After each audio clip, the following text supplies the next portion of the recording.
Good morning, everyone. I hope you're all gearing to go, ready to go for today as we talk about industrialization. I'm delighted to say, as you heard from Sanku, we have His Excellency Dr. Mahamudu Bawumia, Vice President of Ghana. Welcome. And beside me is Mohamed Dewji, who's the Chief Executive Officer of METL Group from Tanzania. Both are going to bring very different but very enlightening perspectives, I'm sure, to the question of industrialization and whether industrialization is the main route to development and prosperity in sub-Saharan Africa. We do have another poll for you to answer today. And we're asking, can Africa create jobs for its growing population through industrialization? So I think most of you would have downloaded the app. If you haven't, you can go to slido.com, put in GBF Africa and answer the question. The answers being yes, manufacturing is the only route to prosperity, or no, technology has changed the dynamics of industrialization. So we'll get the answers to that as we go through the next 25 minutes or so. But first, let's begin, Dr. Bawumia. May I ask you, please, to give us the perspective you're coming from when we look at industrialization and how it is going to contribute to the prosperity of Africa? Thank you very much. I think that if you look at history, whether it's Britain or the United States or Japan, China recently, the history is that industrialization has been very key in the development of many, many countries. The question today is, with the way technology is moving, with automation, with robotics and so on, whether that is going to be the same for Africa. If you look at Africa and you look at the amount of the population, about 1.2 billion, and the fact that you're going to be having 29 million people enter the labor force each year up till 2030, it is very clear that industrialization, in whatever form it takes, is going to be very key in the development of Africa. And I think that is something that is clear that the potential exists for that to happen. Today, 11% of Africa's GDP is in manufacturing value added. That's quite low compared to, say, in Asia, where you have East Asia is 23%, Latin America 16%. So you have room for that to happen.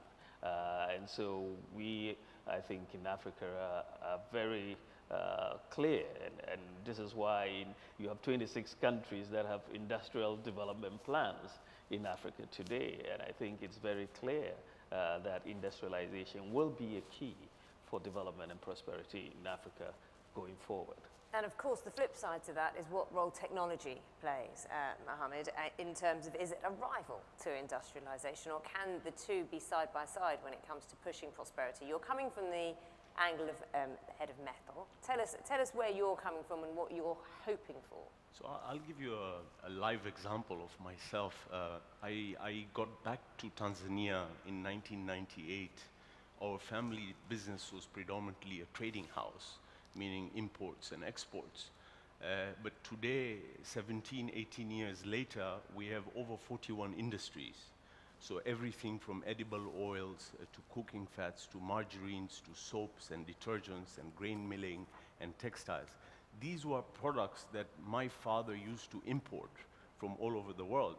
And the government came out with very strategic policies in terms of protectionism, giving incentives. If you were to import raw material, you have to pay 0% tax, while if you bring in finished goods, you pay 25% tax. So that kind of led us to industrialize the country. Of course, automation, robotics, it's an important question. There are manufacturing countries that basically in manufacturing, if you look at PET, plastics, PET, HDP, LDP, water, juices. Before, what used to happen, you bring in preforms, and there would be one machine producing the preform, and then you'd take the preform and you'd blow them, and then it go filling and labeling and so on and so forth. Today, there's one single machine that is totally automized. So this cuts down the labor force. But on the other hand, if you look at cashew processing, there is no technology that can process cashew to the end without breaking the cashews. And once you break the cashews, that means the value goes down.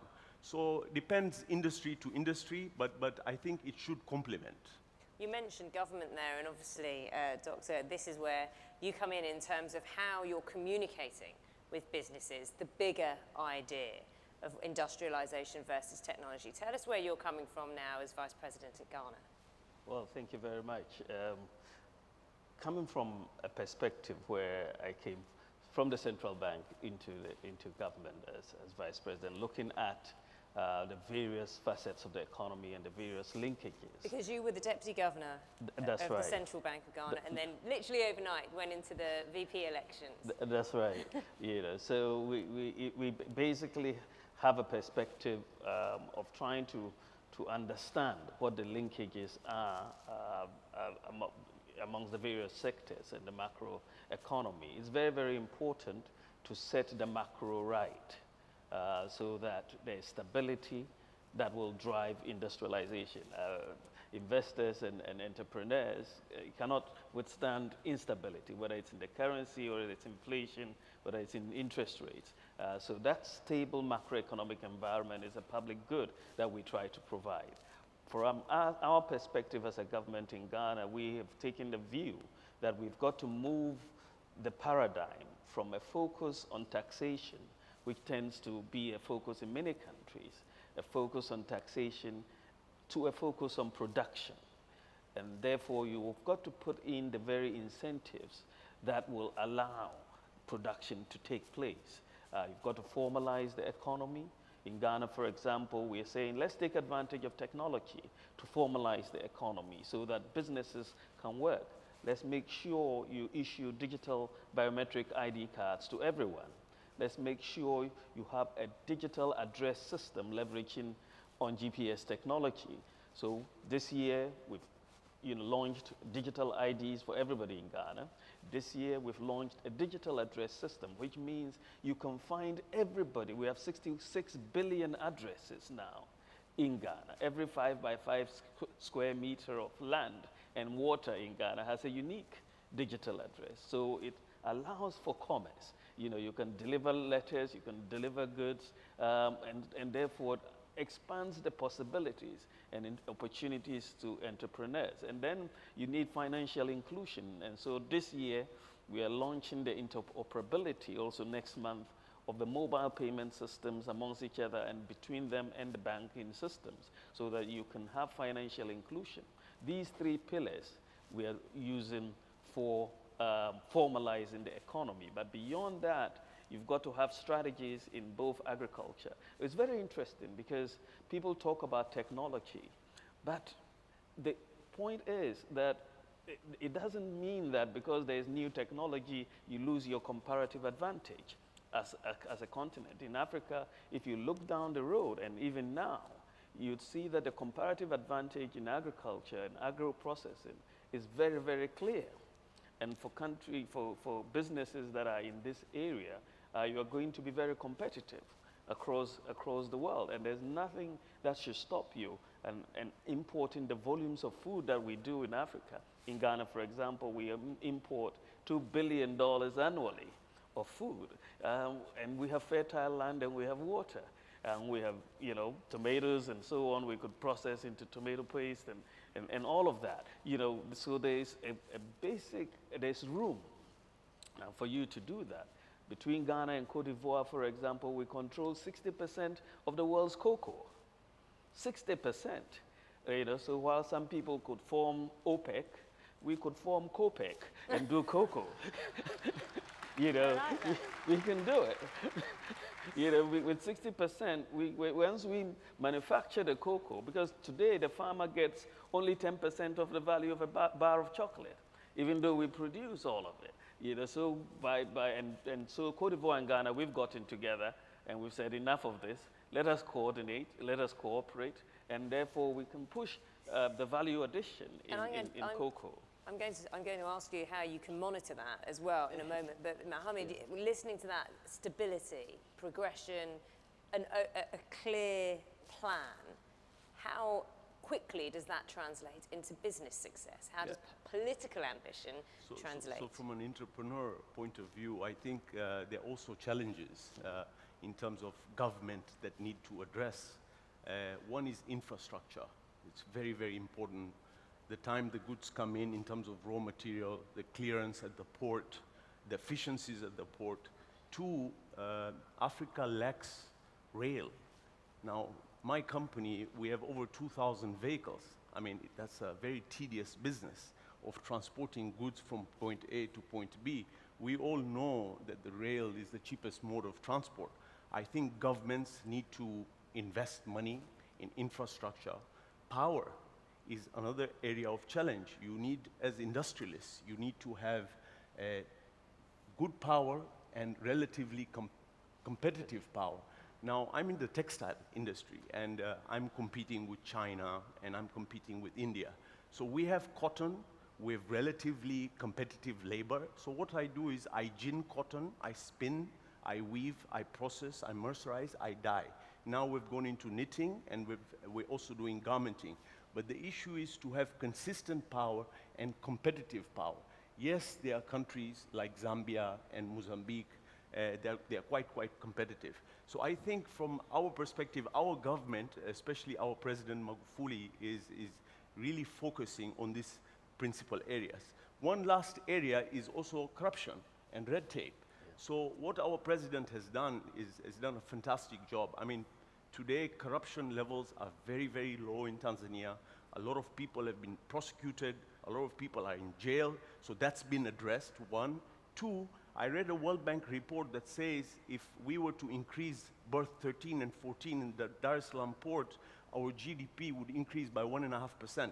So currently the World Bank has funded us almost $300 million, and we're expanding that, so efficiencies are going to increase. We've hit gas of almost 60 trillion cubic feet in Tanzania, and we have given a contract to the Chinese for $2 billion to bring that gas from the south to Dar es Salaam, and now we're powering our gensets with gas, so electricity will not be a problem, and now we're investing almost $7 billion in our central rail line. So hopefully with all these things fixed, I believe that Tanzania should be growing at 10% GDP per year. Thank you very much. And Mohamed, I agree with virtually everything that Mohamed has said. I think that it is one of the things that is sometimes very frustrating is that all these issues that you've enumerated, we've known them, and we know them, and governments across know what the problems are. What has really been lacking is the political leadership for a long time to actually get things done, to have the political will to get things done. But I see a generation of leaders in Africa that are coming along. Magufuli is there, you have Kagame, you have many leaders who are taking major steps in leading the drive for transformation. My president Nana Akufo-Addo has made a similar, has set a similar vision for us. We came in, we've been 10 months in government. The ports, again, very key to the whole transformation agenda and the industrialization process. And we've said, there's so much inefficiency and corruption at these ports, we've got to move to a paperless port so that you take away the human interface. We announced this in May, and we set a deadline for September 1st to go paperless. And we achieved it because there was the will to do it. Of course, we had support to do it, but we did it.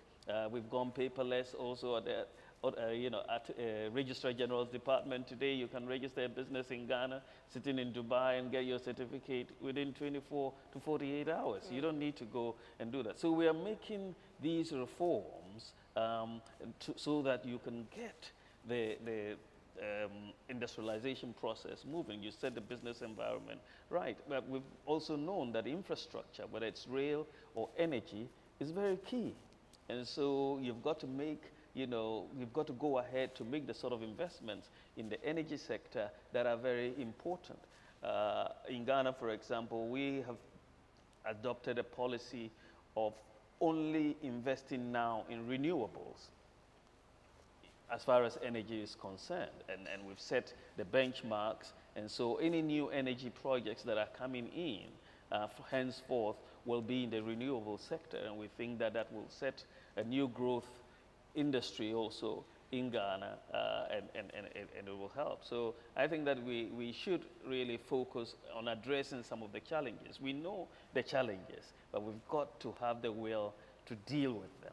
And I wonder, I mean, no one's going to disagree with that message, but I just wonder, we were hearing that same thing 10 years ago, and I'll talk to you about that in a moment. I want to give those of you who are watching a chance, perhaps if you want to ask a question. We do have some microphones in the room. If anyone does, we have about 8-9 minutes left on this session. We do have a couple of hands up in the room. We're going to get a microphone to you, I think. Yeah. Could you just keep your hand raised just so that they can spot where you are? Here we go.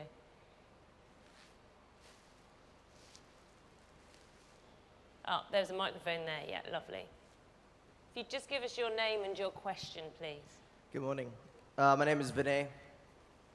I'm actually a son of Ghana, having been born and raised there, even though I reside in Dubai now. My question is for both of you in the panel, and just very quickly to His Excellency, the Vice President. I understand what you mean on industrialization. I commend the efforts that your government is taking in that regard with the one district, one factory policy. I believe it will be a success. You know, we're here at these crossroads. We're discussing industrialization. That's the topic of this panel. How and what kind of measures do businessmen who want to be active in Africa need to put in place? What are some of the things we need to be mindful of moving into this new era of industrialization, Right. by taking into account some of the mistakes others have made in the past, like the growth China has experienced, the growth India has experienced? They haven't come without their compromise and their sacrifice. What are some of the things we need to be mindful of moving forward? Thank you, Vinay. Doctor, would you like to answer first? Well, yes. I think that for a business person going into Africa, I think you've got to assess, as with any business investment, you've got to assess the nature of stability in the country that you're going into. It's a major issue for many investors. Increasingly, we're seeing stable governments, more democratic governments, and so on. And so you will look at that factor, at political stability, you would look at macroeconomic stability, and you look at the business environment generally. Because if it's a business-friendly environment, then you're going to see a lot more opportunity. If it isn't a business-friendly environment, then you could possibly struggle. And so those are some of the areas you would want to look to. You look at the governance of the country, you look at the rule of law that is available and the respect for contracts and so on. I think these are some of the issues that you look to, and the education of the people, the labor force and so on, the skills available, and how and also the market that is available to you. I think these are some of the factors that any businessman would look to. Mohamed, also the question is what measures the businesses need to have in place. You can assess, as you've said, Doctor, assess what the country's stable situation is. But as a business, what measures do you need in place, particularly from an entrepreneurial point of view? Because sometimes businesses work when there isn't stability. You take advantage of opportunities. I think it's important. You see, we have 54 countries. Each and every country is very different in its own form. But as entrepreneurs, as investors, I echo what the Vice President says. I think rule of law is very important. I think access to capital is very, very important, because if you see the banking sector in many African countries is quite nascent. And I remember when I got back from university in Tanzania, Barclays Bank, at that time, their core capital was $2 million. And what they could lend was 20% of their core capital, so $400,000. So I realized there is no way I'm going to, be able to grow. So I decided going to South Africa and just A couple of years ago, RNB Bank and NetBank and Investec, we did a syndication of $200 million. So you can find a country that is a good country, a stable country, but there are issues of excess of capital, then you run into a problem. Any more questions? Gentleman at the mic. Briefly, if you wouldn't mind. I think it works. My name is Gustavo Montero. I'm the chairman of Agar. Agar is a blockchain development company based in Dubai and in Europe. We have been asked already by a couple of governments in Africa to develop blockchain technology in their countries. I'd like to know from the Vice President, what is his view on developing blockchain technologies in Ghana, and particularly, what's his view in moving Ghana into a cryptocurrency country as a way of making that country a paperless country? Dr. Bawumia. Thank you very much. I think that I mean, blockchain technology can be very useful, and we are not averse to blockchain technology. Cryptocurrency, we are yet some ways off to cryptocurrency in a place like Ghana. Again, it is something that is in the distance, and it may come off down the road, but we're yet trying to get a single currency in West Africa, and we are moving in that direction. We are not yet there as far as cryptocurrencies are concerned. Good stuff. Thank you very much for your question. We have time for one very brief one if you'd like to make your way to the microphone, and then I'd like some concluding thoughts. Thank you, sir. My name is Raj Kulasingham. I work at international law firm Dentons. Sorry, if you could just say your name again. My name is Raj Kulasingham. I work Raj. at the international law firm Dentons. I have a question that actually addresses two things you talked about, industrialization and the discovery of gas. Both Ghana and Tanzania have discovered gas. I think Ghana is slightly ahead of the curve. I'd like your views on how that is playing into your development of the economy and industrialization. I have a personal interest in this because recently we advised Gazprom on its landmark gas sales agreement with GNPC in Ghana. I'm wondering what are the lessons that you've taken from that transaction and the development of the gas industry that could actually help other countries in Africa develop in the same way? Thank you. Thank you very much. I think that from our point of view, gas is very, very key to lowering the cost of electricity generation in Ghana. And so the discovery of gas and the use of gas and piping it downstream is going to be very, very important for industrial development. We have a major project going to take place in Ghana in terms of the integration of the aluminum industry in Ghana. And it depends very much on cheap power. We want to use gas as well as hydropower to drive that industry. We have huge reserves of bauxite, which we want to process rather than export. And so from our point of view, gas and the discovery of gas should lower the cost of electricity, which we would actually be seeing, all things being equal, next year, some significant reductions, hopefully, in the cost of electricity for industrial production in Ghana, and as much as probably 25% reduction. And that should be a major catalyst to industrial production. For the rest of sub-Saharan Africa as well, related Well, countries? for the rest of sub-Saharan Africa, for those countries like Tanzania that have discovered gas, I think it should result in lower cost of electricity. Yeah. So we were depending on hydro and having very inconsistent power, and since we've discovered gas, now our gensets are running on gas, so obviously power has become more consistent and the pricing has come down, one. But two, what we are trying to do is trying to look for investors who can come in and use gas. In the cement industry, Dangote is there now. We're looking at petrochemicals, huge power-consuming industries that potentially can use gas. And we're also working on putting about 4 trains of LNG. It's a $30 billion project that finally we could export that gas overseas. We're coming to the end of our session. I want one more thought from both of you, a brief thought, if you would. 10 years ago, so we were talking about industrialization, and Dr. Bawumia, I alluded to this, that you addressed, as Mohamed, you addressed infrastructure, transportation, the problems there, and whether or not they've moved on. They're still buzzwords now. 10 years ago, we were discussing it.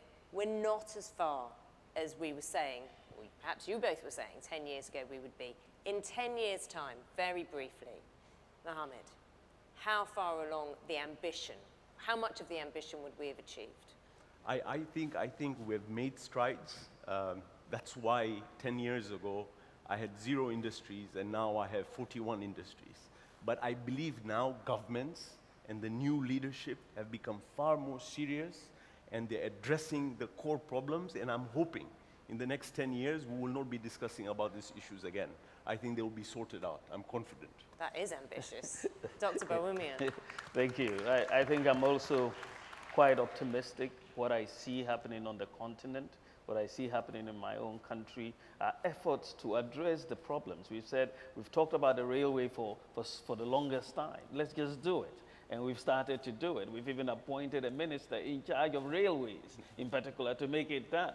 You know, so we've got to do the things that have to be done. And we've got an industrialization strategy that is also learning from the mistakes of the past. And once you can learn from the mistakes of the past, you can avoid those mistakes. And so we hope that we are moving on a new trajectory in the next 10 years to see this whole industrialization take off. But we have to work hard at it. His Excellency, Dr. Mahamudu Bawumia, thank you very much. And Mohamed Dewji, thank you very much for your time. And thank you for your participation. Thank you.